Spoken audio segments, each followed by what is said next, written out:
Voice, broadcasting from our studio in Tulsa, Oklahoma to around the world. I'm your host, Joe Cristiano, and this is your antidote to popular talk radio.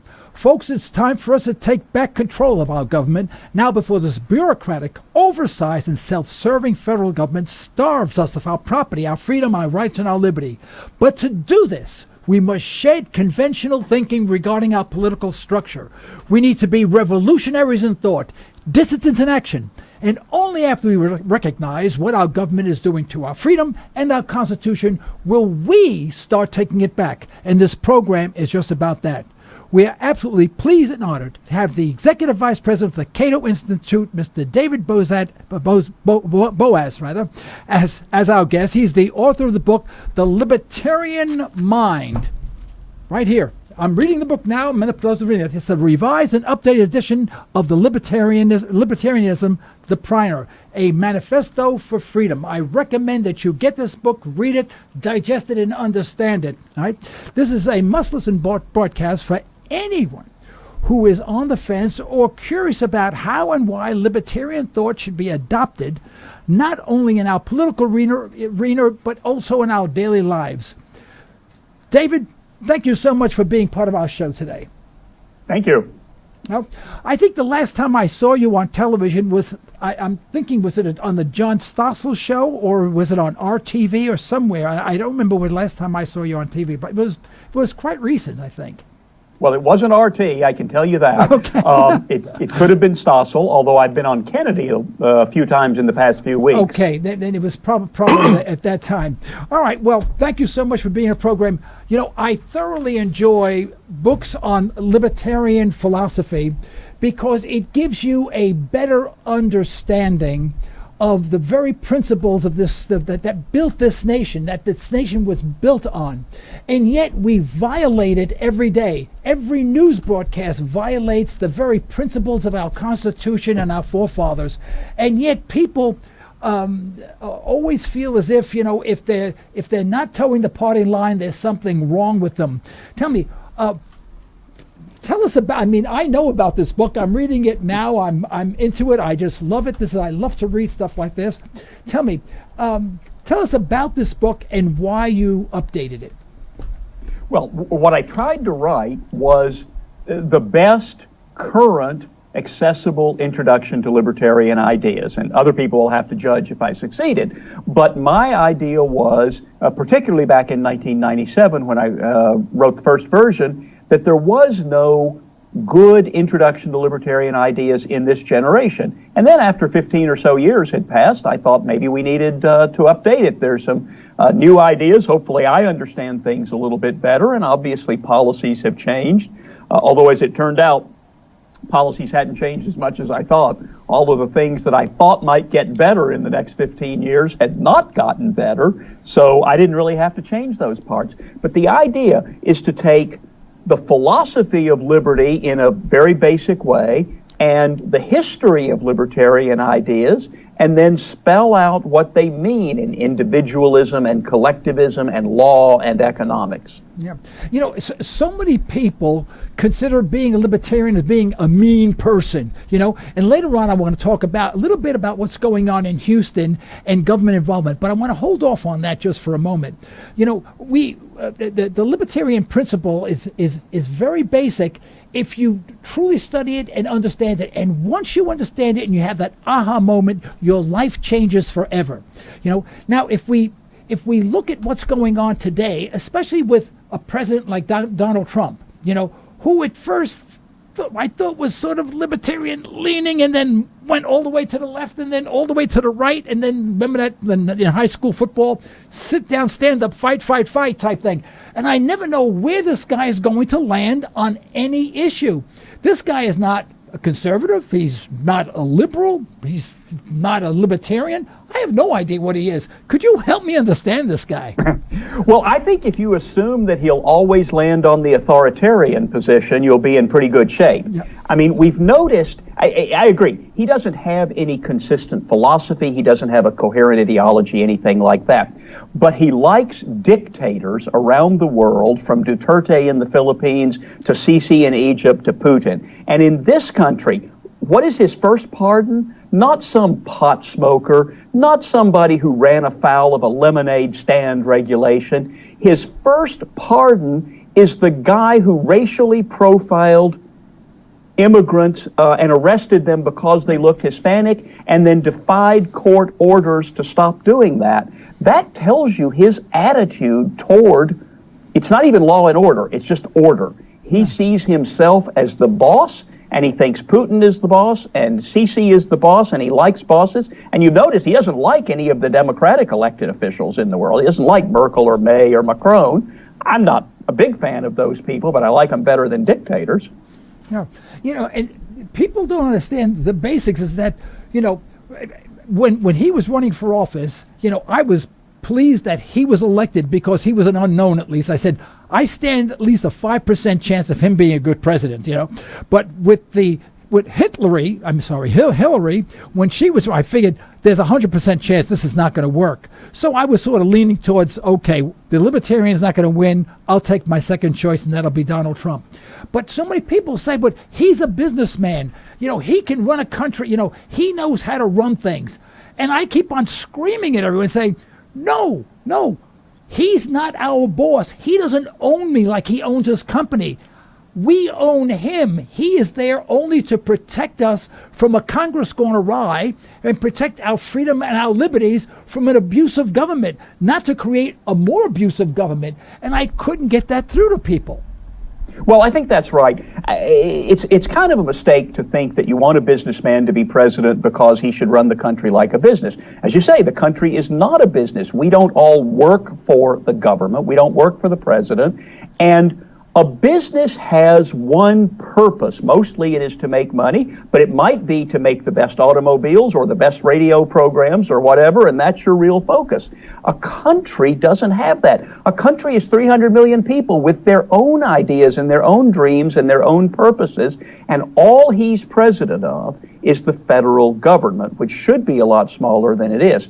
So I could imagine if you had somebody like Mitt Romney, maybe you'd say, well, he'll come in and he'll reorganize and, he'll do the kinds of things a consultant does, and he'll get rid of the unnecessary programs. But all of that is still management. That's what you hire the director of OMB to do. The president has to have a vision. The government should do more to help people. The government should do less and let people help themselves. The government should send troops all over the world. The government should stop sending troops all over the world. And so a businessman doesn't necessarily have a vision like that. And I think that was a problem with Mitt Romney, that he didn't really have a vision of what government ought to do. What he did say was, I'll be a good manager. So I'm all in favor of some president making Mitt Romney director of OMB and saying, reorganize the federal government to make it more cost efficient. But I don't want him making the decision, and I certainly don't want Donald Trump making the decision about what the government should do for us and to us. Yeah. Just this morning I was listening to the news, and he appropriated, and I'm not sure if it's been approved or he has the authority to do this, but, and excuse me if my numbers are wrong, either $474 million or $747 million, for additional troops in Afghanistan. And all this escapes me.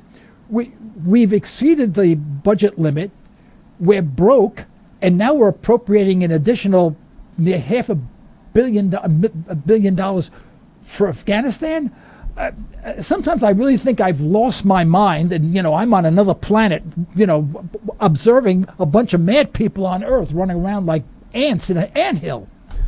Well, the president cannot appropriate money. That much is still pretty much true. He can rearrange money within the defense budget, so he can say, well, we're going to do less over here, and we're going to move this money into Afghanistan. But of course, the whole Afghanistan war is still based on an authorization to use military force that was passed in 2001. And nobody ever anticipated that if Congress authorized the president to put troops in a foreign combat zone, that was an indefinite grant of power. So what a lot of us are saying here in Washington is, if you want to put troops in Iraq, if you want to put troops in Afghanistan or anywhere else, you need to go back to Congress and ask for the authority to do that. And no president, not Bush, not Obama, not Trump, has done that in the past 16 years. Yeah. Well, he criticized the Obama administration for the conflict in Syria, and then he got in. The first thing he did is bomb the heck out of Syria. And now I understand we have 6 bases in Syria. Has everyone lost their mind, or am I on a different planet? Well, the problem here is that Congress doesn't, James Madison said each branch of government would be jealous of its own rights and powers, and therefore they would push against each other, right, and no one branch could get too powerful. But it turns out all Congress is really jealous of is its own effort to get reelected. And so what's the way to get reelected? Don't rock the boat. Don't make any moves that might backfire. So they don't tell the president to pull the troops out. They try to avoid telling the president to put troops in. They just let the president assume the power, which is in the Constitution. The Congress has the power to declare war. They have not declared war in Syria. They have not declared war in Libya. They sort of authorized the use of force in Afghanistan and Iraq, but all of this through 3 administrations has been exceeding what the Constitution authorizes the president to do. Yeah, well, I have friends, good people from Yemen that have been living here for many years now, still have families there. They said their entire town totally devastated. It looks like Berlin after World War II. There's not a building standing, and much of that is direct bombing by the United States. I don't recall, maybe I had a lapse in memory, I don't recall Yemen attacking the United States. Well, that's right, and that's one of the problems also. With this 2001 authorization for the use of military force, it was against the people who attacked us on 9/11. That seemed to me was legitimate.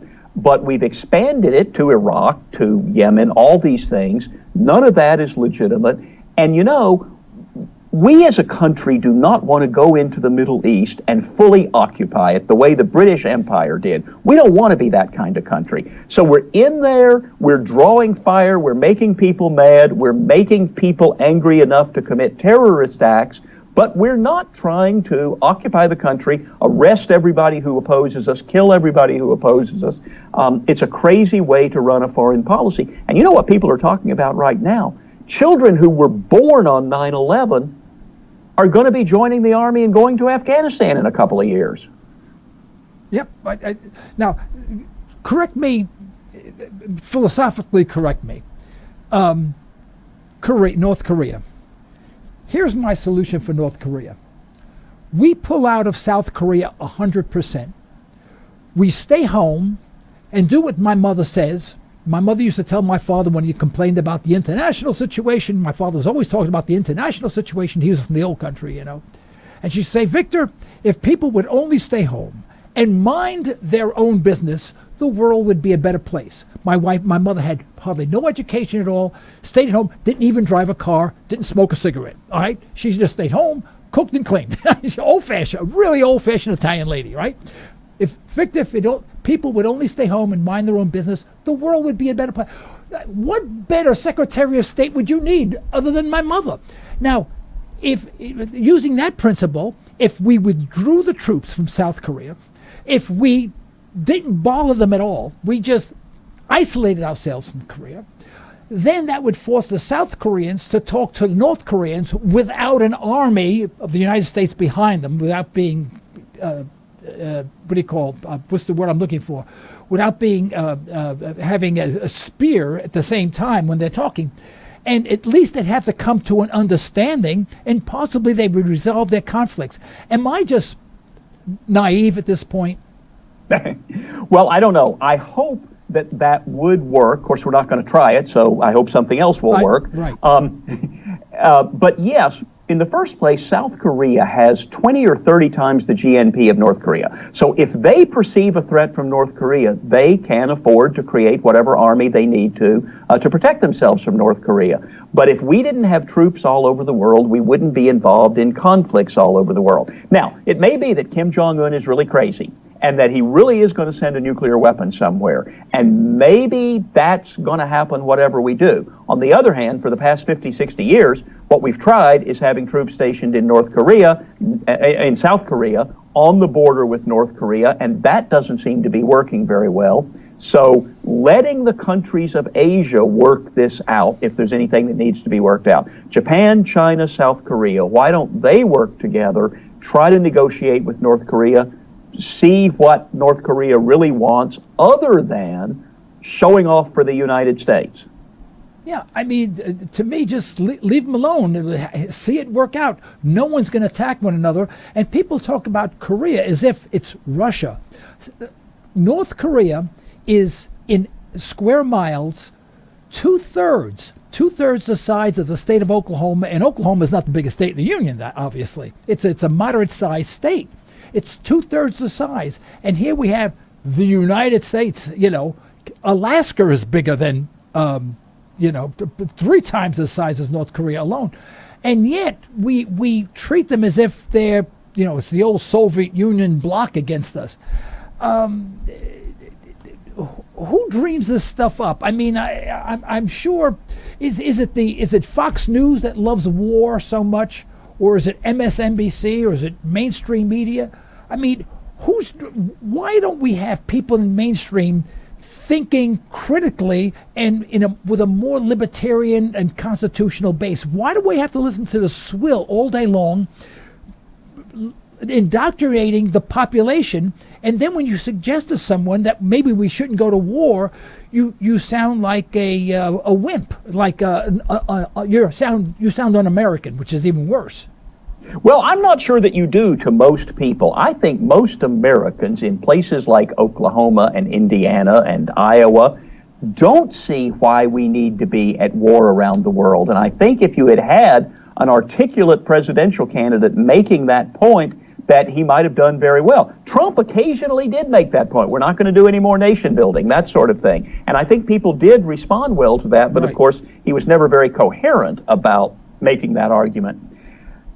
North Korea is sort of a holdover from the Cold War. We used to have 5,000, 10,000 nuclear weapons because the Soviet Union had that many, and maybe they had that many because we had that many. And then there was China, and North Korea is sort of a client state of China. And so this is all the free world versus communism. And now, of course, Russia has a different government, not the Communist Party. China still has the Communist Party, but it's kind of running a capitalist country. North Korea is the last vestige, maybe along with Cuba, of real communism in the world, but they do have a nuclear weapon. And we are worried, people on the West Coast are worried, are they crazy enough to send a nuclear weapon over here?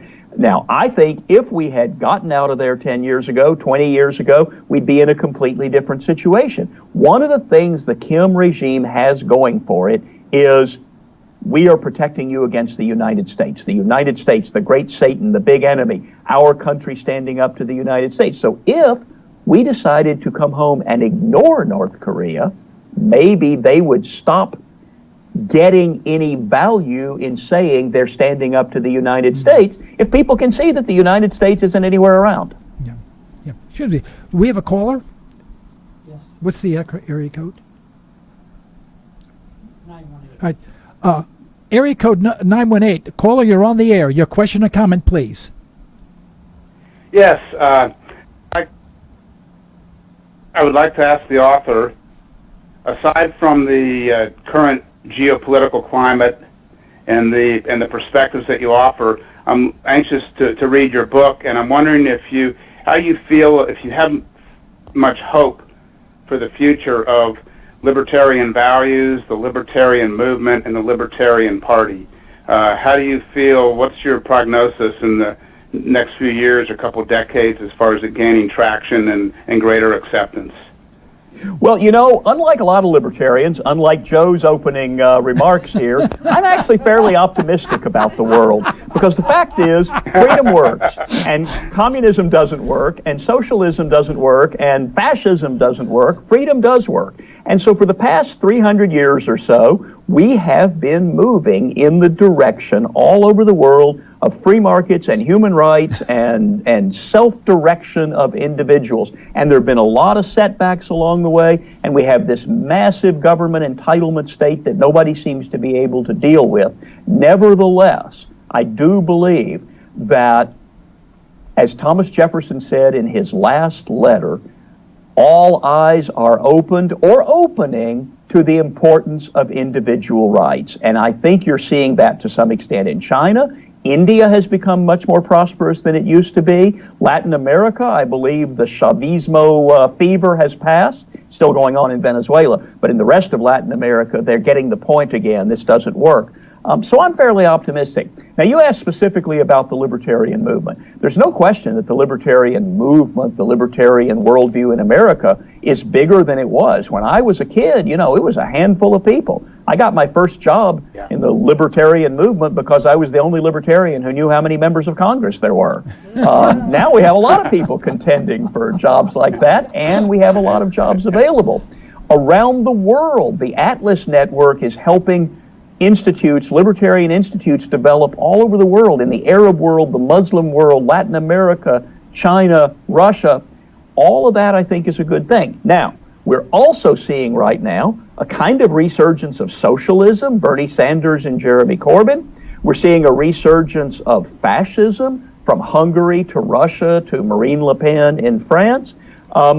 We're now seeing a resurgence of protectionism in the United States. So there are a lot of things to keep on fighting, but all of those ideas don't work, and people will, I think, figure that out. So if you ask me what's my prognosis for the next 5 years, Trump's going to be president, then somebody's going to beat Trump. Not so good. But for the next 25 years, I think that things will improve. Well, I like your optimistic outlook, and enjoy your interview with Joe. I'll hang up and listen to the rest of it, and look forward to reading your book. Thank you very much. Thank you for calling Liberty Talk Radio. Well, yeah, let's get back to your book. We're getting it. By the way, when you mentioned Bernie Sanders, I was going to ask you about that, because here's a guy who is catering especially to college students, and college students think that so many of them appear to be believers in the government should supply a minimum income whether you work or not, all these other crazy ideas, and they seem to applaud it. And these are college students. You think, what happened to the critical thinking to these people? Well, I'm not sure they get very much economics in a lot of their college classes. And you know what people say? When you're a college student, you've never paid taxes, much less met a payroll. So people say, let's give everybody a house. Let's give everybody an education. That sounds great. And especially if you're the guy who's getting the free education, it sounds like a great idea.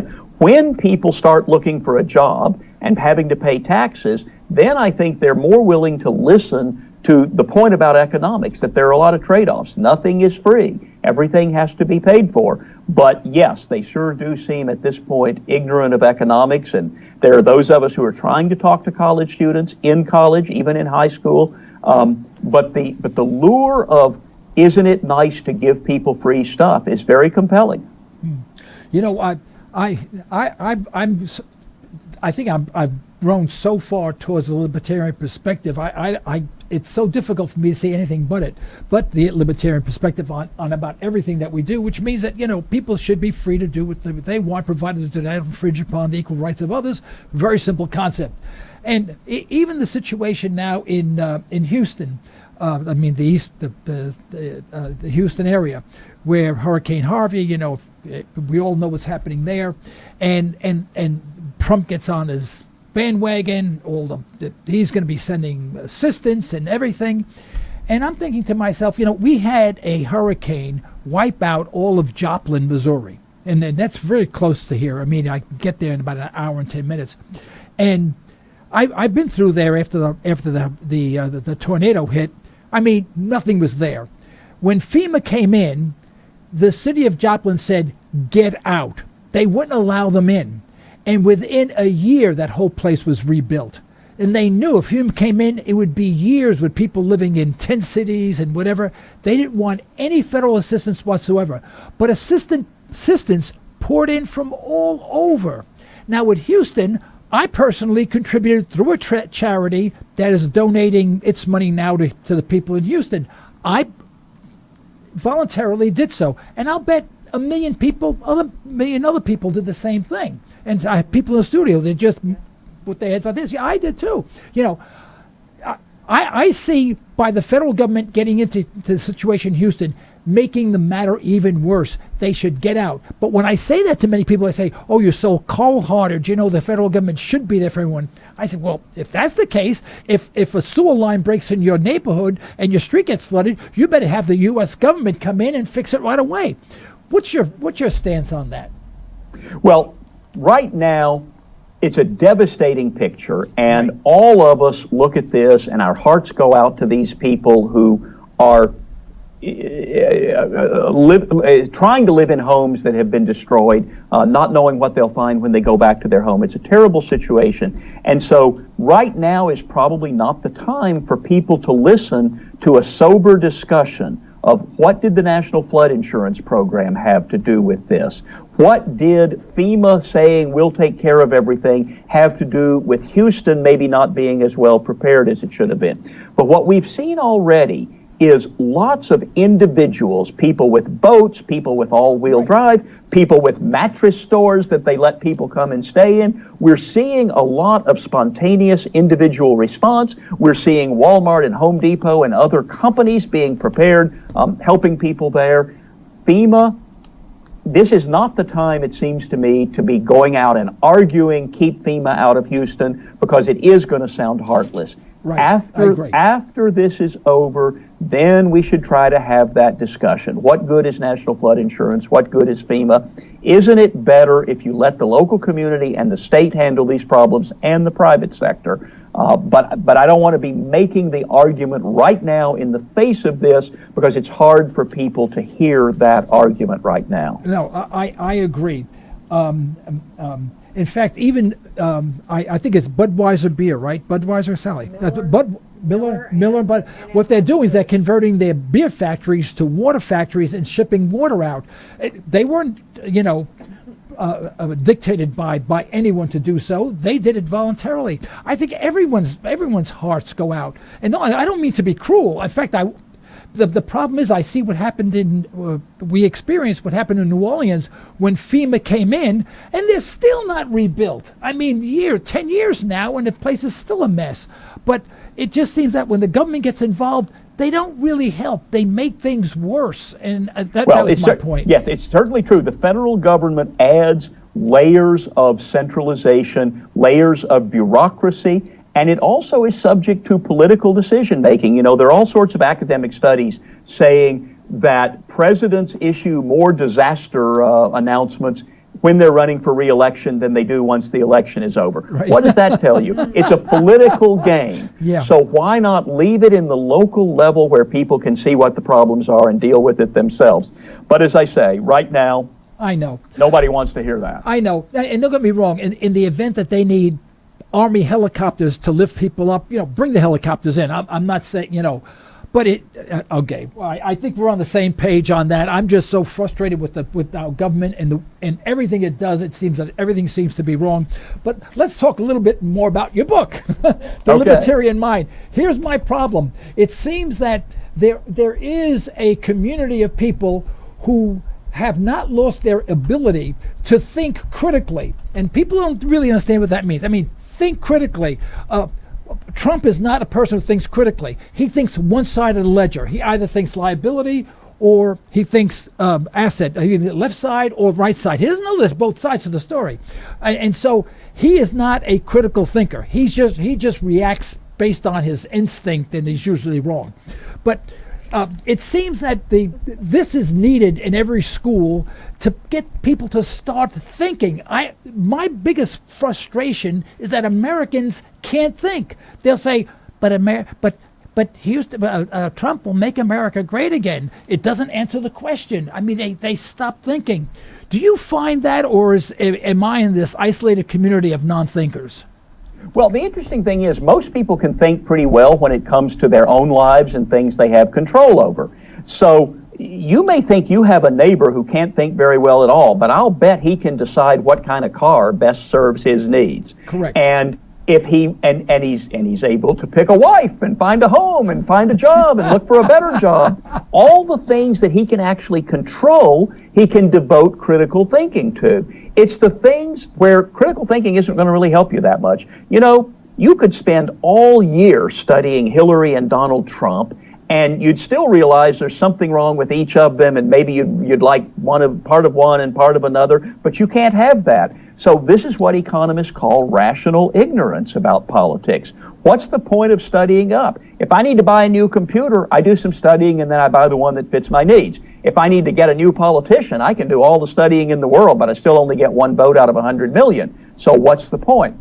That's the reason I think that people don't need to think carefully about politics and economics, and so it's much easier just to be emotional. Hey, I think he's tough. He'll take care of those guys. Or let's give people something for free because won't that be nice? People need a house. Let's give them a house. It doesn't pay to learn to think rationally. But it's also true that the principles of economics are kind of counterintuitive. How can you understand that it would hurt poor people to raise the minimum wage?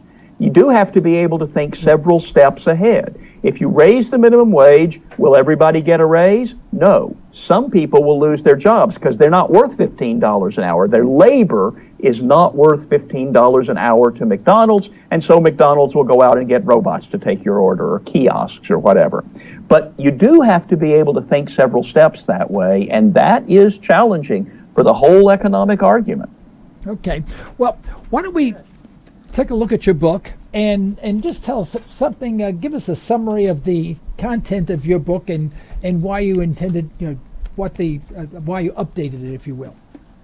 Well, the point of the book is to introduce libertarian ideas. And so I have a chapter on where libertarian ideas came from, going all the way back to the Bible and the ancient Greeks and the ancient Chinese. And then I have a chapter on what are our rights, and then what is individualism? What is pluralism? How does the market process work? So I'm just trying to guide people through thinking about the philosophy of freedom, because that's what libertarianism is. It's just the philosophy of freedom. Right. I should be free to run my life the way I want to. You run your life the way you want to, so long as we don't interfere with each other's equal rights. And let's explore what that is. And I tried to write it in a way that's simple enough for people like me to understand it. And so this is not an economics book. This is not a philosophy book. Anybody who can read a newspaper can read this book. But I know you have a pretty knowledgeable audience, so I want to say to your audience, it's not just an introduction. I learned a lot writing this book, and I think most libertarians will learn from reading this book, even if they believe they already know libertarianism pretty well. Yeah. Now, when someone asks you, define libertarianism, what is your general response? Well, the first line of the book is libertarianism is the philosophy of freedom. So that's the easiest way to put it. Another way to say it is libertarianism is the idea that adult individuals have the right and the responsibility to make the important decisions about their own lives. And every word there is sort of important. It's about adults. We don't expect children to be able to make all the important decisions about their lives. It's about individuals, not to make collective decisions for everybody else, but each of us to decide for ourselves. We have the right. I should be able to decide what I want to smoke, where I want to send my kids to school, all those kinds of things. I also have the responsibility to make those decisions. I should decide how I want my children educated. It's my responsibility as a parent to do that. And when you have the responsibility, then you take the consequences for your actions. So if I make bad decisions, if I smoke the wrong thing and get in trouble, well, then I pay the consequences for that to make the important decisions about our lives. So not just the little decisions, like what movie to go to, but the important ones, like what kind of career can I go into and how will I raise my children. And libertarians say the government currently takes a lot of those freedoms away from us. It tells us what we can smoke and what we can drink and sometimes what we can read, and it used to tell us who we can marry and who we can't marry, although that's changed a little. And it tells us how we have to spend our money, how we have to save for retirement, how we have to give to charity, all those kinds of things. 25% of jobs in the United States, you need a government license to decide to go into. So you may think that you want to become a hairdresser, but you're going to have to get a government license before you can do it. All of these things libertarians would like to leave to the individual. Yeah. If I made the statement that if we allowed people to take whatever drug they wanted, I mean, in other words, legalized it for an individual to take whatever drugs they want, you know, the problems we have with Mexico would eventually dissolve. What is your response to that? Well, there's a lot of truth to that. Mexico has a dangerous drug gang problem because drugs are illegal, and so only people who as economists say, have a comparative advantage in violence get into the business. Right. Is there a lot of violence associated with the trade in alcohol? No. Alcohol is sold in normal stores by normal people under normal legal processes, and if you sell me bad alcohol, I can sue you. If you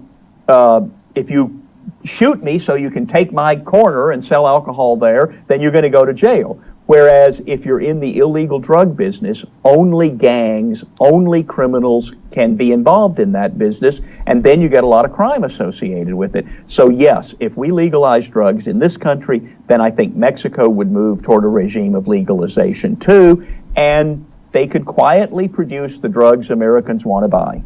You know, it's strange. Portugal legalized drugs. Drug use actually went down. Rehabilitation is way up, and the country is much better for it. I mean, we can't take that as a model to follow, rather than follow. Why do we continue to do the same thing that never works, no matter what it is? Well, that's a good question. It is an area where it's hard to get people to think critically. A lot of people know someone who's gotten messed up on drugs. Interestingly, most families know somebody who's gotten messed up on alcohol. And yet you don't hear very many people calling for a return to alcohol prohibition. We tried that. We decided alcohol's dangerous, but prohibition is worse. Why can't we say that about marijuana? Why can't we say that about cocaine? They did try it in Portugal. It seems to be working well. It's not working perfectly. Neither is our system. Why aren't we looking at that? Politicians have a vested interest in being tough on drugs. They don't think their constituents are ready to hear this, so they don't talk about it. And partly that's because politicians are not leaders. In a lot of ways, they're followers. Until the public wants a change, they're not going to do it. I will say, particularly in states where they have the initiative process, we are finally moving to ease the marijuana laws. Right, finally, yeah. And maybe that'll be that first stepping stone when we find out that when it's legalized, you know, the communities are not going to fall apart, families are not going to fall apart, and then it'll take a lot of the mystique out of it, you know. So, anyway, David, I want to thank you so much for being on our show today. I thoroughly enjoyed it. I thank you so much. It's been a long time. We haven't had you on the show before. I don't know what happened. How come we haven't had you? It's all your fault, Sally. No, you know that. I wasn't here. Oh, you weren't here. That's right. Okay. But I do hope you will accept our invitation to return at a later date and maybe give us an update of what's going on. Thank you. All right. But I will warn you. In that I will send you a coffee cup in the mail with my beautiful, charming face on it, so you don't forget who I am. I look forward to it. Okay. Thank you so much for being on Liberty Talk Radio. Appreciate it. Bye-bye now. Thank you. Right. Bye. Folks, this is the end of today's broadcast. We'd like to thank our sponsors for the financial support, and we'd like to thank you for listening in. You can further the cause of liberty by recommending this program to your friends, and let us hear from you. Our email address is comments@libertytalkradio.com. Remember, as my wife would say, you're either allowing your liberties to take away, or you're striving to protect them. Unfortunately, there is no middle ground. Until next time, this is Joe Cristiano. You've been listening to Liberty Talk Radio. Stay well, stay tuned.